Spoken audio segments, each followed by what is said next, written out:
with former President Jimmy Carter. He passed away at 100 years old over the weekend. He was a one-term president who later built a reputation as a global humanitarian through his work with Habitat for Humanity. WCNC Charlotte's Chris Falone joins us to highlight President Carter's legacy. Ben, good morning. Of course, being president was just one small aspect of Jimmy Carter's life and legacy. He spent his years after being in the White House trying to improve the lives of others around the world. People in Atlanta have been leaving flowers and notes outside the Carter Presidential Center, remembrances for the nation's longest living president who died Sunday at 100 years old. The tributes pouring in from around the world and across the nation. A moment of silence before the Washington Commanders game outside D.C. New York's Empire State Building lit up in red, white, and blue. The flag atop the White House lowered to half-staff. This is a sad day. President Biden, vacationing in St. Croix, remembered his longtime colleague and friend and reflected on his legacy. Jimmy Carter lived a life measured not by words but by his deeds. He forged peace, advanced civil rights, human rights, promoted free and fair elections around the world. My name is Jimmy Carter, and I'm running for president. Biden, then a senator, was the first politician outside Georgia to endorse Jimmy Carter's bid for president in 1976. He's sometimes called America's greatest former president, a nod to his life of diplomacy and service after his one term in the White House. I'd say peace and human rights and treating everybody the same has been what I hope will be my legacy. President Biden said the thing that convinced him to endorse Jimmy Carter for president is the same quality that endeared him to generations of Americans over the last 50 years. And what Jimmy Carter is an example of is just simple decency. Simple decency. And I think that's what the rest of the world looks to America for. While pointing out their many differences, President-elect Trump said on social media Jimmy Carter did everything in his power to improve the lives of all Americans. For that, we all owe him a debt of gratitude.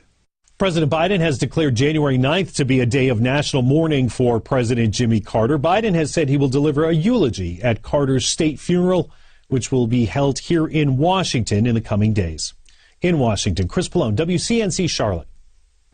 Well, this morning, Jimmy Carter's family, along with several other U.S. leaders, have been reacting to the passing of the former president. Jimmy Carter's son, Chip Carter, talked about his father's legacy, saying in part, "My father was a hero not only to me, but to everyone who believes in peace, human rights, and unselfish love." He goes on to say, quote, "My brothers, sisters, and I shared him with the rest of the world through these common beliefs. The world is our family because of the way he brought people together."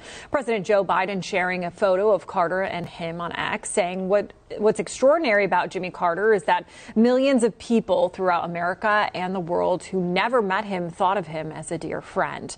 President-elect Donald Trump also took to social media, posting on Truth Social, saying in part, "Carter was a truly good man who loved and respected our country, and that we all owe him a debt of gratitude," which is very lovely. Very nice things to say. Looking back, he always involved his family, obviously his wife, his little daughter at the time, Amy. His brother Billy was a real character and added a lot of color to it. And then his mother, Miss Lillian, as they called her, she was an amazing lady and influenced him so much. She'd been in the Peace Corps. She was a nurse. She wrote 2 books, so it was a great influence on Jimmy Carter and America. And you were here when he paid a visit to the station a couple years ago. Yeah, he came to the station to do an interview, and I was in the studio by myself, and I could see across the studio, I could see a Secret Service agent walking by, and there was Jimmy Carter. He came all the way over across the studio, walking and says, "Hi, I'm Jimmy Carter." He said, "Hi, I'm Jimmy Carter." I went, "Hi, I know you are. You're the president." I was totally overwhelmed by it, but such a nice guy, and that's how understated he was, how humble he was. He introduced himself to some, guy in the studio. Yeah, exactly. Yeah. I never had a personal story, but I did work with an anchor that she was on the airplane, and he literally went down the entire aisle and shook everyone's hand. Like that's the kind of guy He was famous for doing that sort of stuff. He might be the one president who is better known for his work after his presidency. Usually, you're the president, that's the highlight of your sort of existence.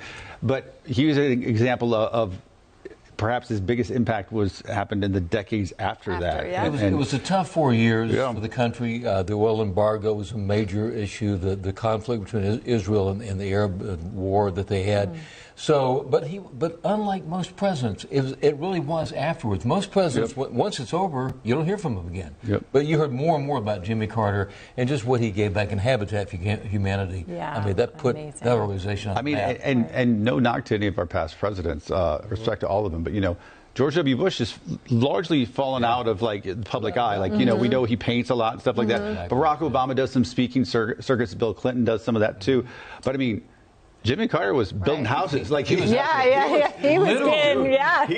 the work. He was 100 years old. I mean, what an amazing life. Yeah, we're all can be thankful that we had him in our lives. That's right. That's right. Well, we will have continuing coverage all day on WCNC and the very latest on WCNC.com. We'll see you back here tomorrow.